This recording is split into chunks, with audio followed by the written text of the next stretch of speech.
Hello dear students, very warm welcome to our YouTube channel Biogic. आज जो है वो हम बात करेंगे नॉमेनक्लेचर के बारे में, जो कि सिस्टमैटिक्स वाला जो आपका चैप्टर सिस्टमैटिक्स वाला जो आपका सब्जेक्ट होगा, या बायोसिस्टमैटिक्स होगा, या फंडामेंटल ऑफ सिस्टमैटिक्स होगा, उसमें ये वाले टॉपिक के ऊपर बहुत बार क्वेश्चन बन जाते हैं। ओके, सो ये FY BSc के बच्चों के लिए भी होगा, MSc के लिए बच्चों के लिए भी है, जो बॉटनी के लिए होंगे उनके लिए भी है। ठीक है, बहुत हम रैपिडली लेने वाले हैं, बहुत ज़्यादा टाइम नहीं लगाएंगे, एक शॉर्ट में वन शॉर्ट लेक्चर में ये खत्म कर देने वाले हैं। देखिए, नॉमेनक्लेचर का बेसिक अगर मीनिंग निकाले हम, तो नॉमेनक्लेचर मतलब गिविंग नेम्स, कि किसी भी ऑब्जेक्ट को नेम देना। So nomenclature is giving distinct scientific names to the various structures, including living organisms, for their identification. वैसे किसी ऑब्जेक्ट को नाम देना ही हम क्या बोलते हैं, नॉमेनक्लेचर। अब नेम दो तरह के हो सकते हैं। एक तो वर्नाकुलर नेम्स होते हैं, जिसे हम कॉमन नेम कहते हैं, और दूसरे होते हैं साइंटिफिक नेम्स। ओके, जैसे कि हम घर में हमारा एक असली नाम अलग होता है और हमारा एक कॉमन नेम होता है। ओके, जैसे चिंटू, बंटू। सो ये हो गए वर्नाकुलर नेम्स, अगर मैं सिंपली कहूँ तो। और एक आपका असली नाम जो है वो। सो यही पे वही होता है, ऑर्गेनिज्म का एक वर्नाकुलर नेम होता है और एक साइंटिफिक नेम होता है। वर्नाकुलर नेम्स अगर एग्जांपल के तौर पे हम देखें तो मैंगो की बात करें तो mango is a vernacular name, but इसका साइंटिफिक नेम क्या होगा, Mangifera indica.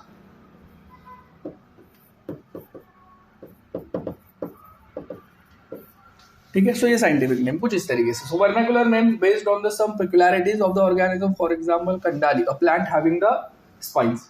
Scientific names are distinct and specific and they have the particular spelling which are not changed. Okay, और बहुत बार हम मतलब साइंटिफिक नेम्स जो होते हैं वो लैटिन लैंग्वेज में लिखे जाते हैं। ओके, जिनके स्पेलिंग जो है वो बहुत एक्यूरेट होते हैं, उनमें चेंजेस नहीं होते।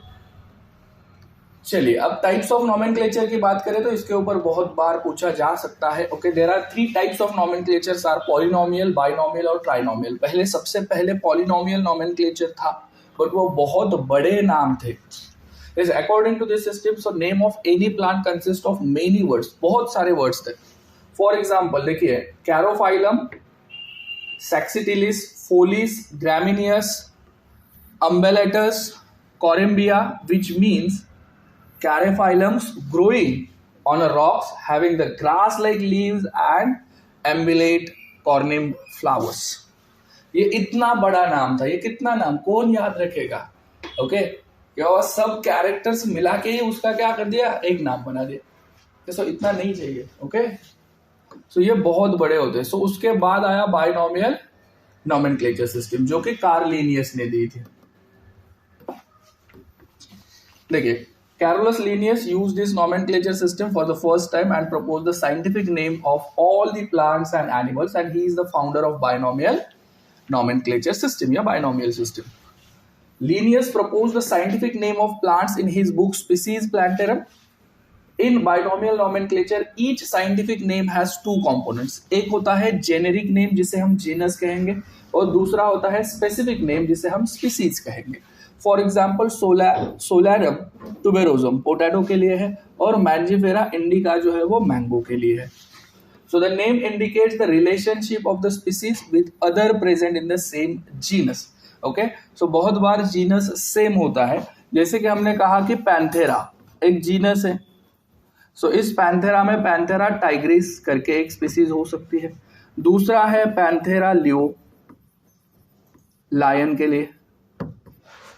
ठीक है, सो ये जो है, अब यहाँ पे बेसिकली, और मैं एक रूल बता देता हूँ कि जब आप जो है साइंटिफिक नेम लिखते हो, तो जो जीनस नेम होता है, यहीं पे देख लीजिए, जो जीनस नेम होता है उस जीनस नेम का फर्स्ट लेटर जो होता है वो कैपिटल में होता है, और स्पीसीज का फर्स्ट लेटर जो होता है वो स्मॉल में होता है। और जब आप लिख रहे हो, हैंड रिटन हो, तो आपको सेपरेटली इनको अंडरलाइन करना होगा, और अगर आप टाइप कर रहे हो तो इसे इटैलिक फॉन्ट में होना जरूरी है।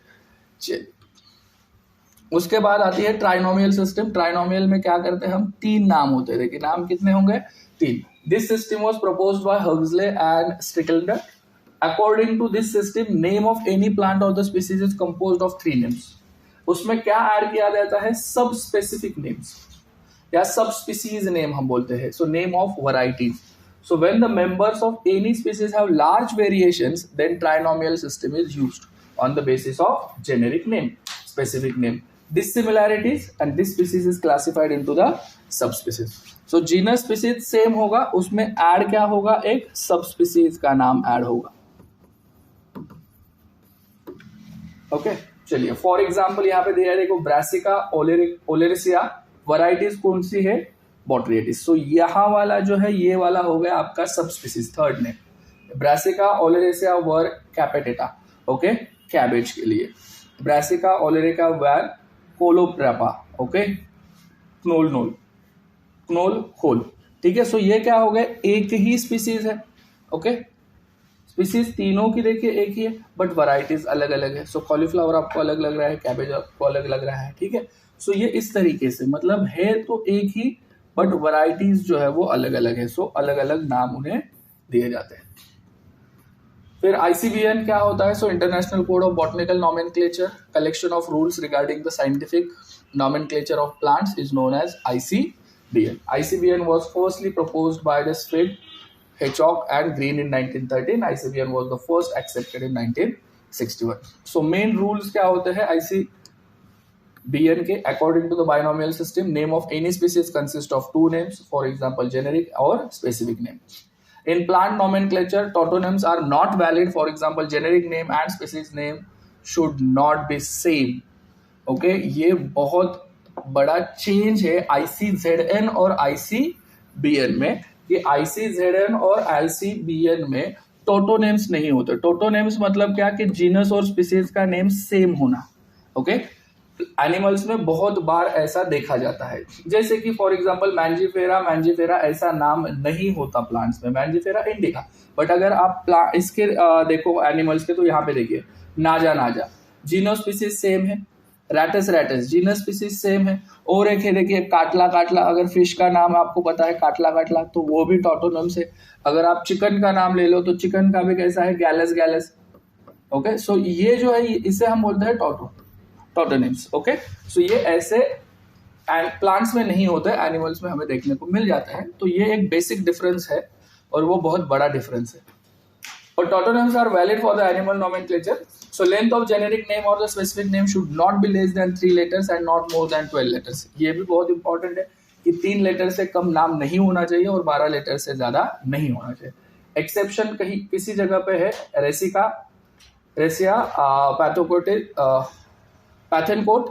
पैथनकोटेंसिस, okay, more than 12 letters is there.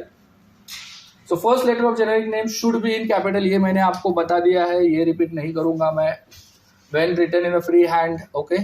सो ये सेपरेटली अंडरलाइन होना चाहिए। Name of the scientist, okay. अब यहाँ पे एक रूल है कि साइंटिस्ट का जो नेम है वो हम लिख सकते हैं लास्ट में, that is in the form of abbreviations, okay. So name of the scientist should be neither underline nor written in italics but written in the roman letters, simple alphabets. If any scientist has proposed the wrong name, then his name should be written in bracket and then the scientist who corrected the name should be written after the bracket. ये बहुत बार होता है कि कभी कभी scientific name दिया जाता है बट वो साइंटिफिक नेम गलत हो जाता है। सो गलत होने के बाद जो पहले जिसने डिस्क्रिप्शन किया है उसका भी नाम लिखना बहुत जरूरी है, क्योंकि उसने फर्स्ट अटेम्प्ट किया था, तो उसका नाम जो होता है वो ब्रैकेट में दिया जाता है। इसका जो पूरा है ICZN के ऊपर कौन से रूल्स होते हैं, कौन से प्रिंसिपल्स होते हैं, उसके लिए भी हमारा एक अलग से लेक्चर है ICZN करके, तो वो आप देख सकते हो। सो ये सारे रूल्स जो है वो वहाँ पे बताए गए हैं, ठीक है। ICBN recognize several kinds of types depending on the way in which a type of specimen is selected. Type of specimen herbarium sheet हो सकता है, और newly discovered plants should be placed in herbarium dry garden. Standard size जो होती है herbarium की, that is 11.5 into 16.5 inches. Type of specimen herbarium sheets are different types. अभी इसके ऊपर भी हमने उसी ICZN में सारी चीजें बता दी है, ओके। फिर भी 1 मिनट में हम ये खत्म कर देते हैं कि होलोटाइप्स क्या होते हैं। So herbarium sheets on which the first description of the plant is based, okay, एकदम फर्स्ट वाला। Lectotype, in case of the holotype is lost, second herbarium sheet is prepared from the original plant is called lectotype. मतलब आपने 10 plant की study कर दी, 10 herbarium कर दिया और उसको नाम दे दिया एक, ठीक है. सो जो फर्स्ट वाला आपने नाम दिया था वो हो गया होलोटाइप, बट होलोटाइप लॉस्ट हो गया तो बाकी के 9 में से अगर आप नाम दे रहे हो किसी को तो उसे lectotype हो गए. Neotype, in case of holotype and original plant is lost, then herbarium sheet is prepared from some other plant of the same species is neotype. Syntype, in case of the holotype and original plant is lost, then many herbarium sheets prepared from many plants of the same species is called as syntype. Then isotype, then paratype. ठीक है, इसका animal से related भी हमने दिया हुआ है. चलो बाद में देखते हैं classification, taxonomic categories. There are 7 main taxonomic categories. वैसे देखा जाए तो 33 कैटेगरीज है, जिसमें से 7 जो है वो बहुत मेजर कैटेगरीज है, जिसे हम ऑब्लिगेट कैटेगरीज भी कहते हैं. They are strictly at the time of any plant classification और the animal classification. Biggest group अगर हम बात करें तो किंगडम, फाइलम हम एनिमल्स में बोलते हैं, डिविजन्स हम प्लांट्स में बोलेंगे, फिर class, then order, family, genus और species.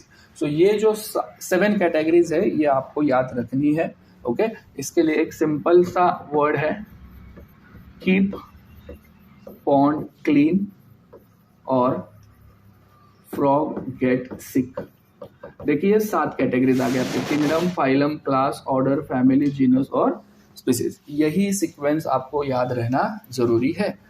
So there are some extra categories like subdivision, suborder, subfamily, tribe, subtribe etcetera. They are not regularly used but they are used only when they are needed.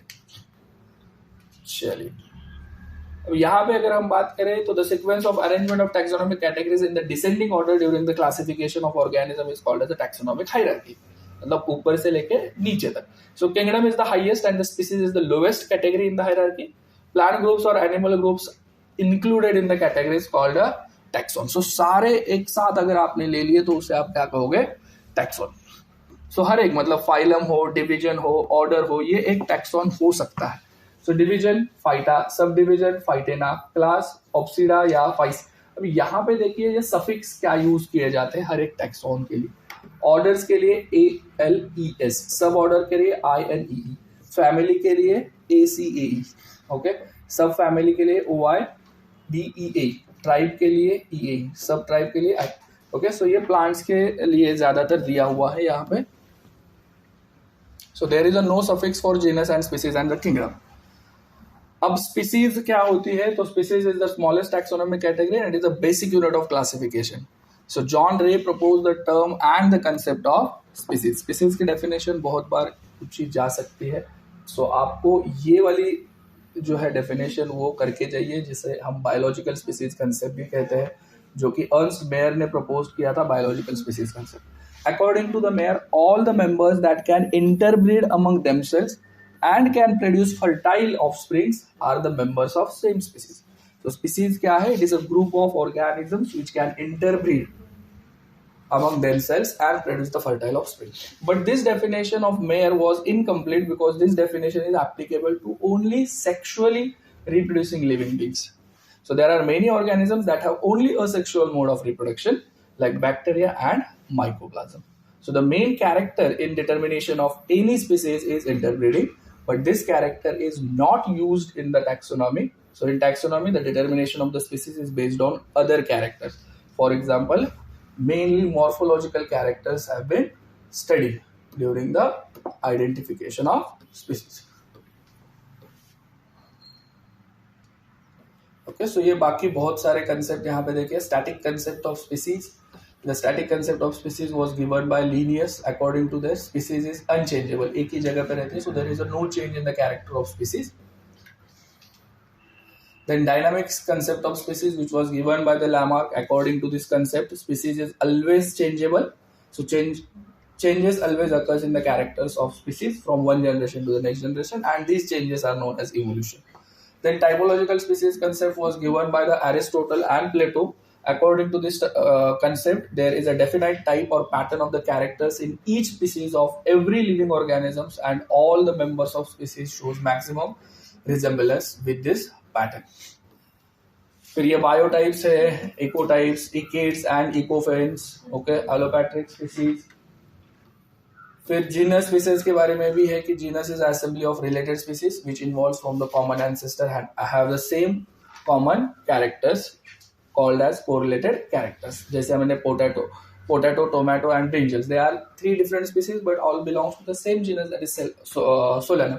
Lion का भी वैसे ही है, lion, leopard and tiger, so they have the same genus that is Panthera. Family क्या होता है? तो family is a group of related genera और द जीनस।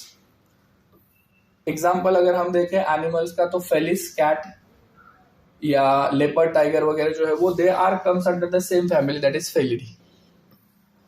फेलिस अलग जीनस है, पैंथेरा अलग जीनस है, but they belongs to the same family Felidae. फिर आता है ऑर्डर। ऑर्डर क्या होता है? They are group of similar families. Okay, so सारे फैमिलीज जो है, ग्रुप ऑफ फैमिलीज जो होते हैं वो एक ही ऑर्डर में आएंगे। For example the animal order Carnivora includes family Felidae as well as Canidae. Okay, या कैनिडी भी है। Class, a class is a subdivision within a phylum made of one or more related orders. So एक से ज्यादा orders क्या होना? एक class में आना। जैसे कि Carnivora that includes animal like tiger, cat, dog which comes under the Mammalia. ठीक है, सो ऑर्डर प्राइमेटा और order Carnivora comes under the same class that is mammals. Phylum क्या है? Phylum is a group of class, okay, related class, जिसमें फिर साथ आते हैं बहुत सारे फाइलम, बहुत सारे क्लासेस जो है वो एक फाइलम में आ जाएंगे। जैसे कि कॉर्डेटा फाइलम है, उसमें फिर बहुत सारे मैमल्स है, एव्स है, रेप्टाइल्स है, ओके, ये सारे। Then kingdom, all kingdoms belongs to the various phyla and are assigned to the highest category called as kingdom Animalia and the kingdom Plantae. On the other hand it is a distinct and comprise all the plants from the various divisions. Okay, so ये कुछ name है, biological name, genus, family, order, class और phylum. Okay, so ये सारा जो था वो nomenclature और टैक्सोनॉमिक हायरार्की की एक रिवीजन थी। ठीक है, अगर आप इससे अलावा अगर आपको और कुछ टॉपिक्स चाहिए सिस्टमैटिक से रिलेटेड तो प्लीज़ कमेंट कर लीजिए। ओके, अगर आप चैनल के ऊपर नए हैं तो चैनल को सब्सक्राइब करना मत भूलिए। Thank you very much.